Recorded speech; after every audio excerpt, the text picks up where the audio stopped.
এই মেয়ে, এই হলো বাবা।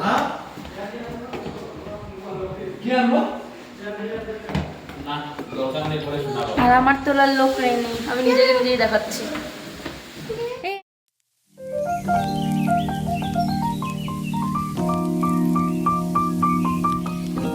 এখন বেরিয়ে পড়েছি দার্জিলিংয়ের পথে। হ্যাঁ, আমরা সকালে গেছিলাম টাইগার হিল, অ্যান্ড দেন যেহেতু আমার অনেকবার দার্জিলিং ঘোরা, তো আমি ডিসাইড করলাম, মানে আমরা ডিসাইড করলাম আর কি, যে আমরা যাব না আজকে আর কোথাও, কোনো সাইট সিন করবো না, আমরা জাস্ট দার্জিলিংটাকে এনজয় করব।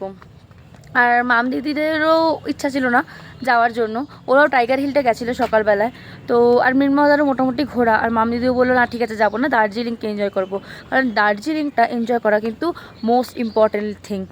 যেমনি 7 পয়েন্ট ইম্পর্টেন্ট দার্জিলিংয়ের, তেমনি কিন্তু তুমি বলতে পারো যে এই যে দার্জিলিংটাকে এনজয় করা, কুঙ্গাতে খাওয়া, one of the popular hyped restaurant in Darjeeling. তো কুঙ্গাতে খাওয়া, দেন আরও একটা আমার পছন্দের জায়গা সেটা হলো ডেকেবাস, ওর পাশেই আসে, জানি না এখন অবধি সেই রেস্টুরেন্টটা আছে কি না। সেখান থেকে ফ্রাইড রাইসটা আমার তো দারুণ লেগেছিলো আগেরবার, তো আজকেও ভাবছি ট্রাই করব। দেন আছে ক্যাভেন্ডার্স, দেন আছে Glenary's and many more. So তার জন্য আমরা ডিসাইড করেছি কি আমরা কিন্তু পুরো দার্জিলিংটাকে এনজয় করব। আমরা আজকে আর কোনো সাইট সিনের জন্য যাচ্ছি না। তো হ্যাঁ হ্যাঁ ওকে, চলো একটা জিনিস ভুলে গেছি, চলো তোমাদেরকে দেখায় একটা ফুল, যেই ফুলটা কিন্তু আমাদের ওখানে প্লাস্টিকের বিক্রি হয়, ঠিক আছে? আর এই ফুলটা অরিজিনালে মানে কেমন দেখতে হয় চলো তোমাদের আজকে দেখাই। যেই ফুলটার কথা বলছিলাম সেটা হলো ঠিক এই ফুলটা, দেখতে পাচ্ছ? এই ফুলগুলো দেখো, কার কার বাড়িতে আছে আমাকে একটু কমেন্টে জানিও, ঠিক আছে? এই ফুলগুলো আমাদের ওখানে প্লাস্টিকে বিক্রি হয়, কিন্তু দেখো এখানে কিন্তু একদম অরিজিনাল গাছে হয়েছে। আর আজকের পুরো দিনটা কিভাবে আমরা দার্জিলিংটাকে এনজয় করছি সেসব জানতে হলে পুরো ব্লগটা দেখতে থাকো। আর let's enjoy Darjeeling once again. আমরা সেদিন সবাই একই রকম হুডি পরেছি, অ্যান্ড দিস হুডি বাই বংটিজ। আর আমি ডেসক্রিপশনে তাদের কন্ট্যাক্ট নাম্বার দিয়ে দেবো, তোমরা সেখান থেকে নিজেদের জন্য অর্ডার করে নিই। আমরা এখন বেরিয়েছি, আর এখন আমরা শেয়ার গাড়িতে যাব ঘুম স্টেশন। তো চলো শেয়ার গাড়ির জন্য অপেক্ষা করছি। আর এখান থেকে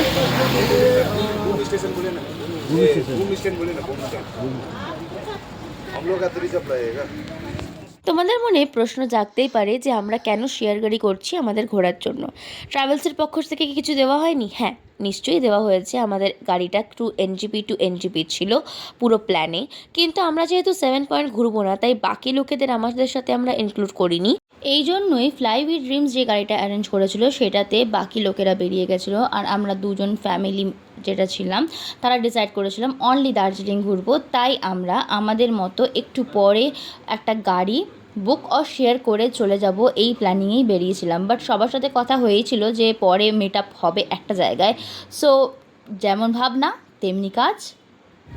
আমরা একটা গাড়ি রিজার্ভ করে নিয়েছি, আর এই গাড়ি রিজার্ভ করে আমরা এখন চললাম ঘুম, কারণ আমরা ঘুম স্টেশনে দাঁড়াবো একটু, দেন ওখান থেকে বেরিয়ে আবার যাব বাতাসিয়া লুপ।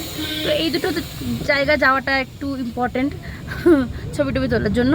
তো একটুখানি যাব, সেখানে গিয়ে একটুখানি ছবি টবি তুলবো, দেন আসবো মেলে। তো চলো যাওয়া যাক। দার্জিলিংয়ে এই নিয়ে আমার অনেকবার ঘোরা হয়ে গেল, কিন্তু এখানে গিয়ে একটা জিনিস বুঝতে পারলাম যে এখানকার রাস্তা কিন্তু খুবই রক অ্যান্ড রোল, পুরো গোলক ধাঁধা। মানে তুমি যে রাস্তা দিয়ে যাচ্ছ সেই রাস্তায় কাম ব্যাক করতে পারবে এটা একদমই না।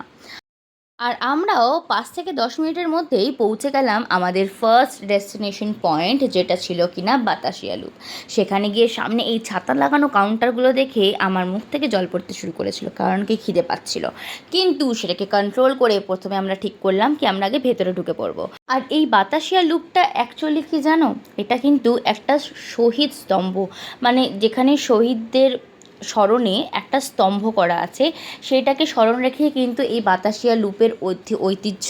আমরা যদিও বা ঘুরতে যাই, কিন্তু এটা আসল রিজন বা আসল অস্তিত্ব কিন্তু এই মেমোরিয়ালটার জন্যই, যেখানে গোর্খারা যারা প্রাণ দিয়েছিল স্বাধীনতার জন্য তাদের সব মেমোরিতে এই স্তম্ভ। আর এখানে একটা সবসময় একটা ন্যাশনাল ফ্ল্যাগ কিন্তু থাকে।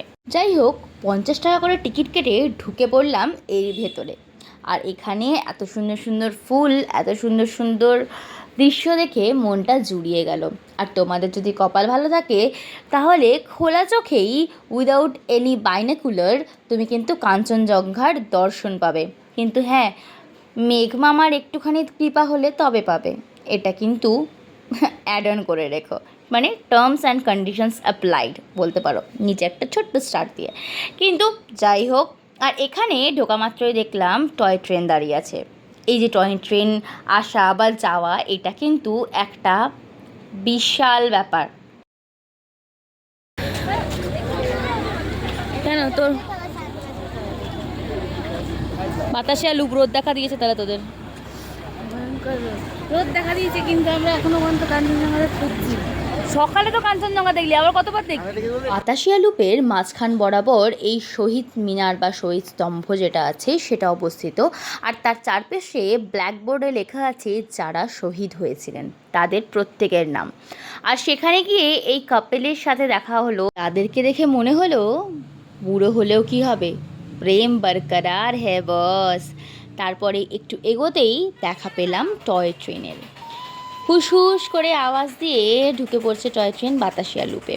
আই লাভ দার্জিলিংয়ের পাশ দিয়ে ছুটে চলেছে ধোঁয়া উঠিয়ে এই টয় ট্রেন। আর পরিণীতার সেই গানটা হুট করে যেন মাথায় খেলে উঠছে। সেই যে একটা গান আছে না,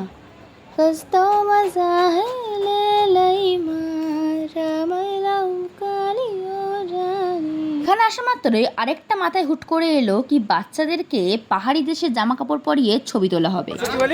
हाँ छोटी वाली मैंने की ड्रेस हाँ हाँ वो मैं हूँ ना। ना এটা মনে বাবা এই বেটা চলো সোনা ড্রেস পরবো, চলো যাও, নতুন জামা পরাবে। চলে তুইও চলে চলে আয় চলে চলে চলে সোনা নতুন ড্রেস। আই তো আমি দাঁড়িয়ে আছি, সুন্দর সুন্দর লাগবে, আমি পরবো।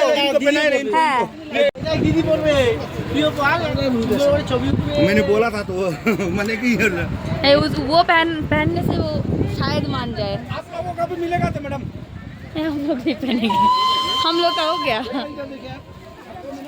ওই তো দিদি পড়েছে, তুই পড়বি তো? পড়বি তো? আমি পড়িয়ে দেবো। হ্যাঁ फोटो बनिए বিজু দাদা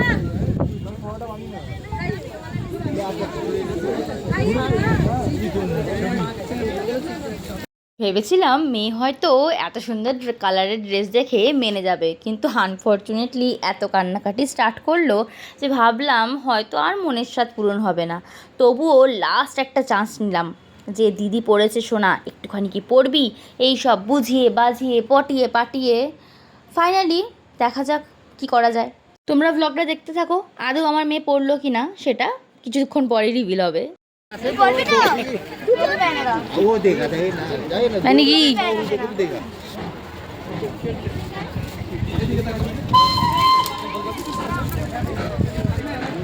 না পাই ও ড্রেস পরুক, আর এটা পুরো আনপ্রেডিক্টেবল, মানে পাহাড়ি মৌসুম বলে না পুরো সেম। এখনই রোদ ছিল, এখনই মেঘলা হলো, আবার রোদ হচ্ছে, আর ততক্ষণে ওর ড্রেসও কমপ্লিট হয়ে গেছে। পড়ো পড়ো পড়ো পড়ো পড়ো পড়ো পড়ো, মা পড়িয়ে দেবে? ঠিক আছে, মা পড়িয়ে দেবে। দেবে না তোর মাকে পড়াতে? আচ্ছা আমি পড়িয়ে দিচ্ছি। আয় এখানে মা পড়ে দিচ্ছ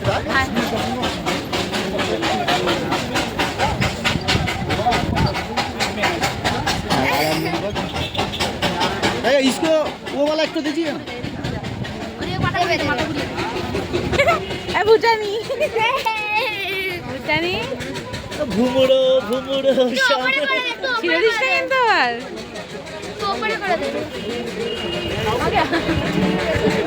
এই তো আমি আছি, আমি আছি, চিন্তা নেই, আমি আছি। এবারে জামা পরবো, আমি পরাবো তো, আমি পরাবো। এই দেখ এই দিকে আরে ভিডিও বানাচ্ছি কাকে ভিডিও কল করেছে? তোর বন্ধু সুদিকে ইয়ে সুদি হ্যাঁ হ্যাঁ হচ্ছে তো। আর এই যে ছোটটা, আর এই যে ছোটটা সুদি ছিল তো আমার পাশে। দেখো দেখো দেখো, আমার ভুটানি বেবি। এই যে পাহাড়ি বেবি হয়ে গেছে তো, ঠিকই ঠিকই। এই তো তো আমি দাঁড়িয়ে আছি মা এখানে বলো মাই তো আমি এই তো একটু দাঁড়াও হ্যাঁ কোথায় এটা? হাত তোলো মায়ের কাছে কোথায়? এই তো পরিয়ে দিচ্ছি যে ব্যাস এবার ঘুরবো ঠিক করে উঠছি উঠে দিচ্ছি সব তোকে দেখছি হ্যাঁ আবার ঘুরে ভালো ঘুরে লাগছে?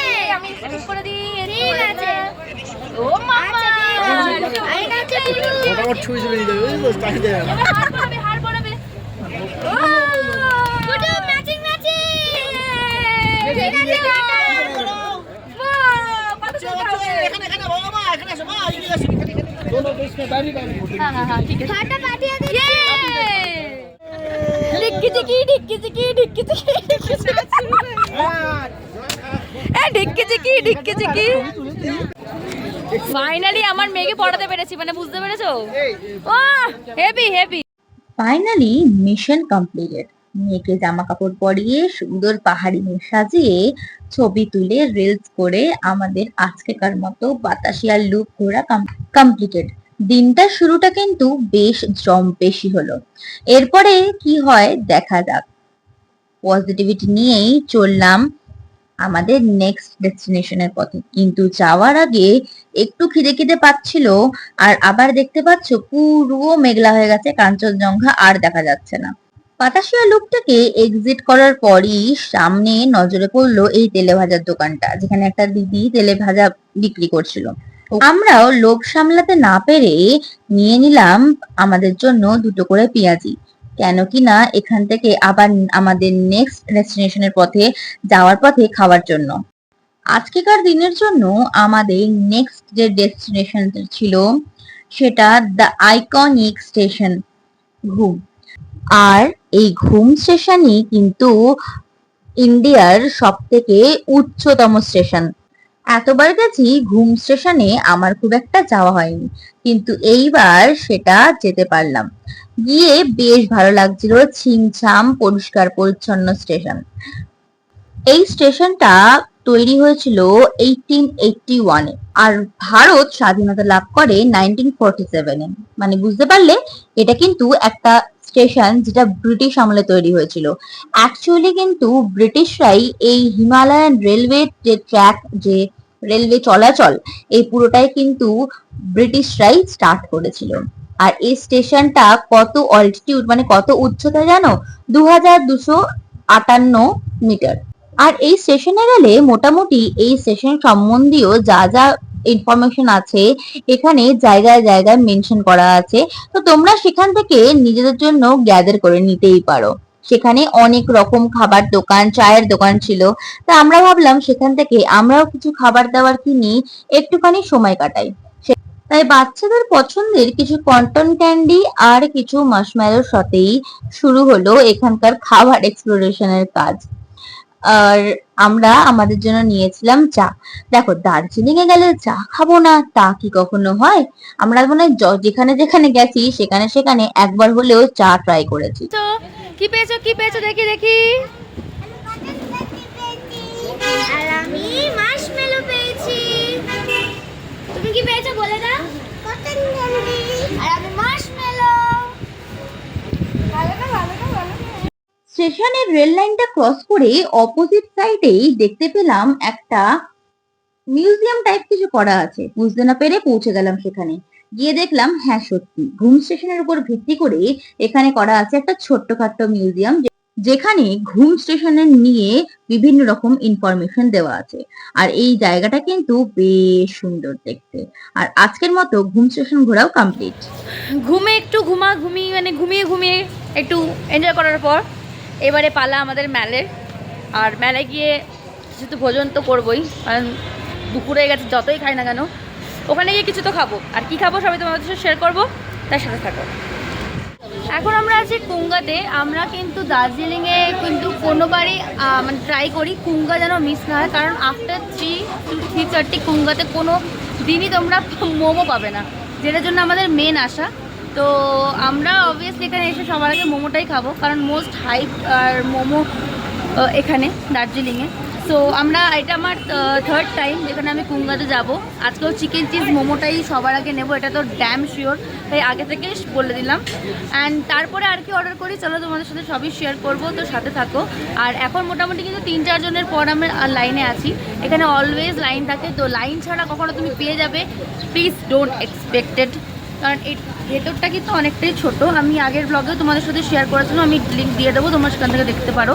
আর জায়গাটা খুবই ছোট, কিন্তু খাবার দাবার খুবই দারুণ। যেহেতু আমি খেয়েছি সেহেতু আমি আগে শেয়ার করছি, বাট এইবারে আমার কেমন লাগলো সেই সেই রিভিউটাও দেবো। আর আমার সাথে আজকে যারা এসেছে তাদের কিন্তু ফার্স্ট টাইম করবো, তো তাদের এক্সপিরিয়েন্সটাও নেব। আর চলো ভেতরে যাওয়া যাক, লাইনটা আগে পাই তারপরে। তো চলো আপাতত টাটা, আর ভেতরে গিয়ে আবার দেখা হচ্ছে। আমরা যবে থেকে এই কুঙ্গার রেস্টুরেন্টের সন্ধান পেয়েছি, দার্জিলিং এ গেলে কিন্তু কখনোই এই রেস্টুরেন্টটা আমাদের মিস হয় না। দার্জিলিং এ মেল রোডে বাঁদিকে যদি ক্যাভেন্ডারকে রেখে ডান হাতে যে রাস্তাটা উঠে যাচ্ছে, সেই রাস্তা দিয়ে একটুখানি হাঁটলেই এই রেস্টুরেন্ট কুঙ্গা পড়ে। আর সেখানেই ঢুকে যেতে পারো, আর সেখানে গিয়ে অর্ডার করতে পারো যে কোনো তিব্বতিয়ান ডিশ। আর আমরা অর্ডার করেছিলাম সেখানে গিয়ে মিক্সড রাইস নুডলস, আর ছিল one of our favourite dish যেটা ছিল চিকেন চিজ মোমো। এটার দাম অলমোস্ট 250 to 260, বাট জাম্বো সাইজের মোমো পাবে, যার মধ্যে ফিলিং ঠাসা, চিজের ঠাসা অ্যান্ড জুসিয়েস্ট মোমো। আমি মোমো দার্জিলিং এ অনেক জায়গায় খেয়েছি, কিন্তু কুঙ্গার রেস্টুরেন্টের মোমো আমার জন্য বেশ হাইপড হলেও আমার জন্য প্রাইস হিসাবে 10খানা মোমো দেয় তারা, এনাফ ফর ইউ, মানে খাওয়ার পর না আইঢাই করবে। তার পাশেই আছে হিমক্রিম একটা আইসক্রিমের পার্লার, সেখানে পৌঁছে গিয়েছিলাম। আর সেখান থেকে ফার্স্টে নিয়েছিলাম একটা ম্যাঙ্গো আইসক্রিম, দেন নিয়েছিলাম একটা চকলেট আইসক্রিম। আর দার্জিলিং গেলে ঠান্ডার দেশে ঠান্ডা খাওয়া একটা কিন্তু আলাদাই অনুভূতি। কার কার এই ঠান্ডার দেশে গিয়ে ঠান্ডা খাওয়ার ইচ্ছা হয় আমরা কিন্তু কমেন্টে অবশ্যই জানিও। দুগ্গা দুগ্গা করে দুপুরের লাঞ্চ কমপ্লিট হলো, ডেজার্ট কমপ্লিট হলো, এইবার পালা কিসের জানো? শপিং। আর আমরা পৌঁছে গিয়েছিলাম ফর শপিং চকবাজার। ম্যাল থেকে হেঁটে এলে তোমার 5 থেকে 10 মিনিটের মধ্যে তোমরা এই চকবাজার পৌঁছে যাবে। আসাটা ইজ ভেরি ইজি, কারণ পুরো ডাউন স্লোপিং থাকে। আর চকবাজার হলো এই দার্জিলিং এর কিন্তু হোলসেল মার্কেট। আর আমরা যেহেতু এর আগেও গেছি, আমার চকবাজারটা বেশ পছন্দের জায়গা। আর আমরা গিয়েছিলাম ফ্রাইডেতে। জানো, একটা কথাই আছে, একটা কবিতা পড়েছিলাম ছোটবেলাতে, আমরা মনে আছে, হাট বসেছে শুক্রবারে বক্সিগঞ্জের পদ্মাপাড়ে। এখানে বক্সিগঞ্জের পদ্মাপাড়ে না, চকবাজারে হবে। যাই হোক, আর হাটে এত জিনিস ছিল, বাসনপত্র থেকে, খাবার দাবার থেকে, স্ট্রিট ফুড থেকে, মানে তোমাদেরকে কি বলবো। আমি রেকমেন্ড করবো, যদি তোমরা কখনো দার্জিলিং এখন প্ল্যান করছো, প্লিজ ফ্রাইডেতে যেও। ফ্রাইডেতে সেখানে হাট বসে, আর এমন এমন জিনিস দেখতে পারবে না, তুমি হয়তো কলকাতাতে জীবনেও সেই ফলটা বা সেই সবজিটা দেখোনি। দেখো, পাহাড়ি দেশের ফল সবজি কিন্তু আলাদা হয়। আর ওখানে হ্যান্ডক্রাফটেড এত সুন্দর সুন্দর জিনিস ছিল, মানে কি বলবো, কোনটা ছেড়ে কোনটা কিংবা বুঝতে পারছিলাম না। তাও নিজেকে রেজিস্ট করে এগিয়ে গেলাম আরো ভেতরে চকবাজারে। আর এই চকবাজারে বিভিন্ন রকম নামকিনস, সুইট, বেকারি, যেগুলো লোকাল বেকারি, এইসব জিনিস তোমরা সবকিছু পেয়ে যাবে। আর চকবাজারেরই একটা দোকানে আমরা পৌঁছে গিয়েছিলাম আমাদের জন্য সোয়েটার কিনতে। ভেবেছিলাম আমরা প্ল্যান করেই গেছিলাম, মেনলি সবাইকে গিফটেড দেওয়ার জন্যই আমরা কিনতে গেছিলাম। এবার সেখান থেকে কি কিনলাম না কিনলাম সেটা না পরে কোনো একটা ব্লগে তোমাদের সাথে শেয়ার করে নেবো। যাই হোক, দুপুরেতে সবাই যে যার মতন শপিং করে ঘোরাঘুরি করে আমরা মিট আপ করলাম গ্লেনারিজের সামনে, সবাই মিলে একসাথে। আমাদের এই নর্থ বেঙ্গল ট্রিপের যাত্রা আজকের মতো এখানেই মোটামুটি শেষ, কারণ আজকের রাতটাই কিন্তু শেষ রাত এই ট্রিপটার জন্য।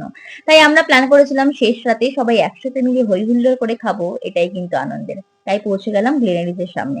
সেখানে গিয়ে হঠাৎই নজরে পড়লো এই কসমেটিক, আর এটা তো কে দেখিয়েছে জানো? আমার দিদির মেয়ে।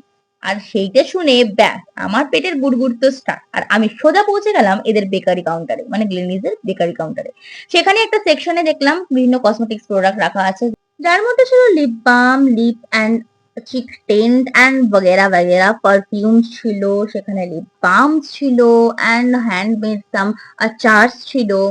আমি নিজের জন্য একটা lip balm and lip and cheek tint কিনে রওনা দিলাম আবার গ্লেনারিজে খাওয়ার উদ্দেশ্যে। আর ততক্ষণে জায়গা ফাঁকা হয়ে গেছিল, ইনফর্ম করা হয়েছিল আমাদেরকে। আমরা যেহেতু 10 জনের গ্রুপ ছিলাম, 10 জনের গ্রুপের অ্যাকোমোডেশন কিন্তু এদের টপ ফ্লোরে আছে। গ্লেনারিজে কিন্তু 3টে ফ্লোর, মিডল ফ্লোরে আছে বেকারি সেকশন অ্যান্ড এখন রিসেন্টলি কসমেটিক সেন্টার, একদম টপ অ্যান্ড একটা আন্ডারগ্রাউন্ড ফ্লোর আছে যেখানে আছে বারকাম রেস্টুরেন্ট, সেখানে গিয়ে তুমি খাওয়া দাওয়া করতে পারো। আর আমরা পৌঁছে গেছিলাম একদম টপ ফ্লোরে। টপ ফ্লোরের বাইরেটা আমার বেশি সুন্দর লাগে, যারা গেছো তারা জানবে কেন। বাট তাদের অ্যাকোমোডেশন অনলি 4 সিটার আছে, তাই আমাদের যেহেতু 10 জনের, তার জন্য আমাদের ভেতরে বসতে হয়েছিল। আমাদের জন্য অর্ডার করেছিলাম গোল্ডেন ফ্রাইড প্রন, সাথে ছিল ফিশ ফিঙ্গার, আর ছিল crispy fried chips and mayonnaise. আর এই ক্রিস্পি গোল্ডেন ফ্রাইড প্রনের সাথে এই যে যে সসটা ছিল না, দারুণ ছিল বিশ্বাস করো। আর বাচ্চাদের জন্য নেওয়া হয়েছিল french fry. Lastly but not the least ছিল গ্লেনিজের সব থেকে ফেমাস সিজলার, যেটা ছিল মিক্স সিজলার। আমরা এক্সেপ্ট বিফ অ্যান্ড পর্ক, ওখানে বিফ পর্ক সবই পাওয়া যায়, তোমরা যদি চাও তাহলে খেতে পারো, বাট আমরা খাই না তাই আমরা নিইনি।